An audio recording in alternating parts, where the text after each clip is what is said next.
Sunset के इस episode की स्टार्टिंग में हमें टूर्नामेंट के खत्म होने के बाद अगले दिन का सीन दिखाया जाता है और जिंग हुआंग होटल के अंदर वांग डोंग के रूम में युहाओ बैठा होता है। जहाँ पे होटल के अंदर वांग डोंग के रूम में युहाओ बैठा होता है, जहाँ पे ये वांग डोंग को काफी ज्यादा ध्यान से देख रहा होता है और फिर ये स्पिरिट फ्यूजन वाली लेडी को सोचते हुए इसे काफी करीब से देखने लगता है और कहता है कि ये काफी हद तक हमारे स्पिरिट फ्यूजन टेक्निक की गॉडेस जैसा दिखता है। और तभी वांग डोंग अचानक से अपनी आंखें खोल देता है और इस वजह से डर सा जाता है और तुरंत ही पीछे आ जाता है और पूछता है कि क्या तुम उठ गए। जिसपे वांग डोंग कहता है कि तुम्हारी इतनी हिम्मत कि तुम मेरे फेस पे पिंच करो और इस बारी मैंने तुम्हें रंगे हाथ पकड़ लिया है। और फिर यह कहता है कि तो मतलब कि तुम पहले से ही जगे हुए हो। तो वांग डोंग कहता है कि बस मैं ये जानना चाहता हूँ कि तुम क्या करने का प्लान कर रहे थे और अब मैं जान गया हूँ। और तभी यह वांग डोंग को नीचे पटक देता है और ये इविल तरीके से अपने हाथों को बढ़ाते हुए कहता है कि अभी तुम्हें काफी ज्यादा कमजोरी महसूस हो रही होगी ना, और मुझे भी बिल्कुल वैसा ही लगा था जब मैं उठा था। और हाँ, मैं तुम्हारे फेस को पिंच करना चाहता हूँ तो तुम क्या कर सकते हो।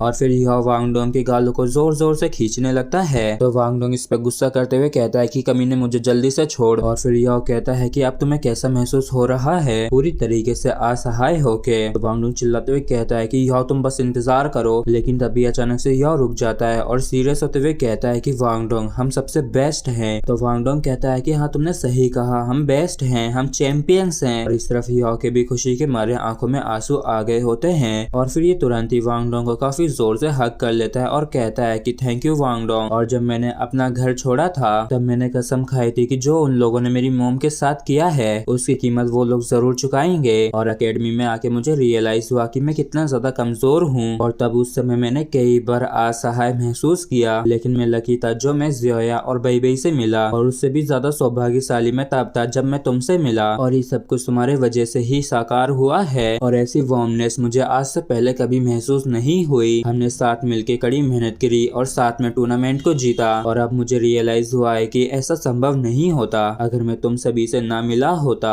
वांग डोंग तुम्हारा धन्यवाद, वो तुम ही हो जिसकी वजह से मुझे साहस मिला और तुमने भी मेरे स्ट्रॉन्ग बनने में काफी मदद की। और कुछ भी क्यों ना हो जाए तुम मेरे भाई ही रहोगे। और ये दोनों ऐसे ही थोड़ी देर तक एक दूसरे को हक करके रखते हैं। और तभी वांग डोंग कहता है कि क्या हो अगर मैं एक लड़की हुआ, क्या तब भी मैटर करेगा। जिसपे यो हंसते हुए कहता है कि हाँ बिल्कुल ये मैटर करेगा। तो फिर मैं तब तक पीछा करूंगा जब तक कि मैं तुम्हें हासिल ना कर लूं। तो क्या तुम्हारी फैमिली के अंदर कोई सिस्टर भी है क्या? अगर है तो मुझसे इंट्रोड्यूस करवाना, और अच्छी चीजों को करीबी लोगों को ही देना चाहिए। और यह की इस बात पे वांग डोंग मुंह फुला लेता है। तो यह कहता है कि मैं तो बस मजाक कर रहा था, इसे सीरियस मत ले लेना। और वांग डोंग कहता है कि लगता है कि तुम अपने वजन से मुझे कुचल के ही मार लोगे। और तभी वांग डोंग को देख के यह चौंक सा जाता है और फिर कहता है कि वांग डोंग कितना अच्छा होता अगर तुम एक लड़की होते, बिल्कुल वैसे ही जैसे कि हमारी स्पिरिट फ्यूजन एबिलिटी दिखती थी। और इस बात को सुन के वांग डोंग चौंक सा जाता है और एक स्माइल के साथ कहता है कि क्या सच में? तो फिर तुम अपनी बात पे कायम रहना। और चलो मैं तुम्हें बताती हूँ कि मेरी एक सिस्टर है। और इस चीज को सुन के यह काफी चौंक जाता है और कहता है कि क्या सच में? जिसपे वांग डोंग कहता है कि हाँ बिल्कुल, मेरी एक जुड़वा बहन है जो कि बस मुझसे 1 घंटे ही बड़ी है। और जुड़वा बहन का सुन के यह काफी चौंक जाता है और कहता है कि तो फिर वो पक्का तुम्हारी ही जैसी दिखती होगी ना। जिसपे वांग डोंग कहता है कि हाँ बेशक, और मुझे लगता है कि जब वो बड़ी हो जाएगी तो शायद वो हमारी स्पिरिट फ्यूजन एबिलिटी वाली वुमेन जैसी दिखेगी। और लगता है कि उसने तुम्हारे दिल को छू लिया है, तो चलो मैं तुम्हें इंट्रोड्यूस करवा दूंगी। जिसपे यह शर्माते हुए कहता है कि नहीं नहीं रहने दो, तुम्हारी सिस्टर तो कितनी ज्यादा सुंदर है तो वो मुझ जैसे किसी को क्यों पसंद करेगी, मैं तो उसके सामने बस एक जोकर जैसा लगूंगा। जिसपे वांग डोंग कहता है कि तुम अपने आप को इतना कम मत समझो, तुम्हारे पास तो डुअल स्पिरिट एजेंस है, एब्सोल्यूट एलिमेंट है, और तो और सभी बाकी की स्पिरिट एकेडमी से खिलाफ तुम चैंपियन भी बने हो। तो फिर चलो मुझे बताओ कि तुम में क्या बुरा है, और मेरे बाद तुम सबसे बेहतर हो। और वांग डोंग की बातों को सुन के यह अपने आप को देखते हुए सोचने लगता है तुमने बिल्कुल सही कहा, आखिर मुझ में क्या बुराई है, और पास्ट के मुकाबले में आप पूरी तरीके से बदल चुका हूँ। और तभी वांग डोंग चिल्लाते हुए कहता है कि हवा में ही ऐसे मत देखते रहो, जल्दी से आके मुझे रिकवर होने में मदद करो। और फिर हमें पोसाइडन आइलैंड के सीक्रेट फैसिलिटी का सीन दिखाया जाता है जहाँ पे मा जियाओ को एक बेड के ऊपर लेटाया हुआ होता है और उसके चारों तरफ एक लाइट बैरियर होता है। और हेडमास्टर यान कहते हैं कि टीचर वैसे तो हम जान जई जुआन बिंग बेड को इस्तेमाल कर रहे हैं, और तो और आपकी लाइट पावर को भी जियाओ की बॉडी के अंदर जो डेमोनिक फायर है उसे सील करने के लिए, लेकिन ये लॉन्ग टर्म सॉल्यूशन नहीं है। इसकी जो वो फ्लेम्स है वो काफी डेंजरस है और किसी भी तरीके के सडन इरप्शन की वजह से जियाओ मर भी सकती है। जिसपे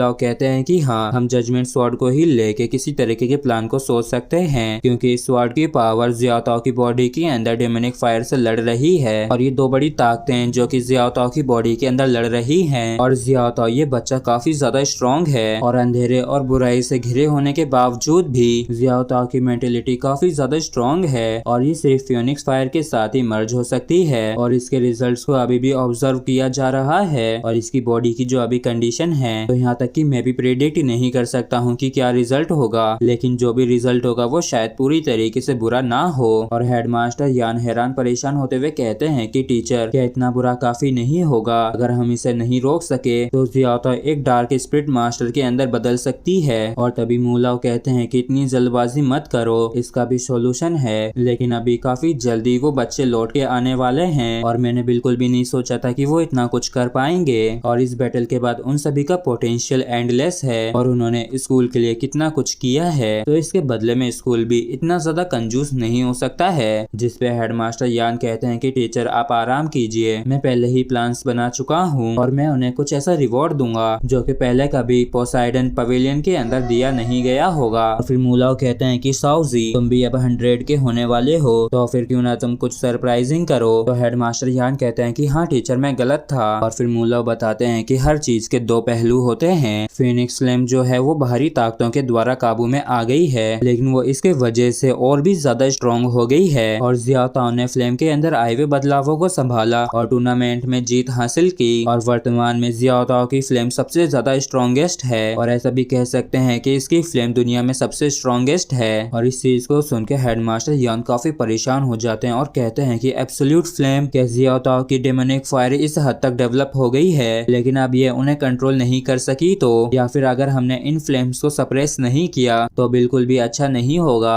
और जो रिवार्ड्स होते हैं वो पब्लिक में नहीं दिए जाते हैं। और गोल्ड के अलावा जो शेरेक के रिप्रेजेंटेटिव थे उन्हें 4 स्पिरिट बोन्स मिली और तो और छोटे मोटे प्राइजेस भी। और स्कूल के रिप्रेजेंटेटिव वांग यान ने 3 स्पिरिट बोन्स को चूज किया और आखिरी जो स्पिरिट बोन थी उसे एम्परर ने वादे के अनुसार युहाओ को दिया। और इनमें से हर एक चीज प्राइसलेस ट्रेजर होता है। और इस तरीके से ये टूर्नामेंट पूरी तरीके से खत्म हो जाता है और जिंगलियो सिटी भी काफी आराम से एंजॉय कर रही होती है। और जुआनलाओ के छत्र छाया में टीम शेरेक बड़े आराम से जिंगलियो सिटी से बाहर आ जाती है और ये घर आते हुए अपने साथ ग्लोरी भी ला रहे होते हैं। और फिर ये सभी शेरेक सिटी आ जाते हैं, जहाँ पे दाइयाओ हैंग कहता है कि वैसे तो अभी सिर्फ 2 ही महीने गुजरे हैं, लेकिन तब भी ऐसा लग रहा है जैसे कि सदियां बीत गई हों। और घर लौट के आने पे इन सभी को ही काफी अच्छा और सेफ महसूस हो रहा होता है। और जो इनका स्वागत करने के लिए आए थे वो पहले से ही सिटी गेट पे इंतजार कर रहे होते हैं। और इनमें सबसे पहले soul spirit weapon vice president कियान डुओ होते हैं और इनके बाजू में वुहुन प्रेसिडेंट यान साउजी होते हैं और इनके बाजू में सोल स्पिरिट वेपन प्रेसिडेंट जियान लिन अर होती हैं। और सबसे पीछे फान यू होते हैं जो कि इन जैसे बिल्कुल भी नहीं दिख रहे होते हैं, क्योंकि ये जो 2 महीने थे ये इसके लिए काफी मुश्किल थे, क्योंकि इसके पास और झावी के पास बच्चे नहीं हैं, इसलिए ये इन दोनों पीपल्स को अपने ही बच्चों की तरह देखते हैं। और इस तरफ फान यू इमोशनल होते हुए कहते हैं कि सही तो युहाओ, क्या तुम लोग ठीक हो? और फान यू को देख के युहाओ और सही तो ये दोनों ही काफी ज्यादा इमोशनल हो जाते हैं और फिर ये तीनों एक दूसरे से गले लग के रोने लगते हैं। और सही तो कहता है कि मास्टर, हमने आपके नाम को शर्मिंदा नहीं किया। और फिर युहाओ कहता है कि शेरेक को भी शर्मिंदा नहीं होने दिया, जिसपे फान यू कहते हैं कि बेवकूफ बच्चों, मुझे कोई डर नहीं है, अगर तुम शर्मिंदगी भी लेके आते, मेरी तो बस यही इच्छा थी कि तुम बस सेफ रहो। और ये जो 2 महीने थे ये पूरी तरीके से चुनौतियों से भर रखे थे, लेकिन आखिरकार सभी ही लौट के आ जाते हैं और इन सभी की आंखें प्राइड से भरी हुई होती हैं और इन्होंने सच में कर दिखाया और शेरेक की ग्लोरी को बरकरार रखा। और फिर हेडमास्टर यान कहते हैं कि बच्चों, तुम लोगों ने स्कूल के लिए काफी बलिदान दिए हैं इस टूर्नामेंट को जीतने के लिए और मैं इस बारे में हायर अप्स के साथ डिस्कस कर चुका हूँ, इसलिए तुम लोगों को रिवॉर्ड पोसाइडन आइलैंड के पोसाइडन पवेलियन में मिलेगा।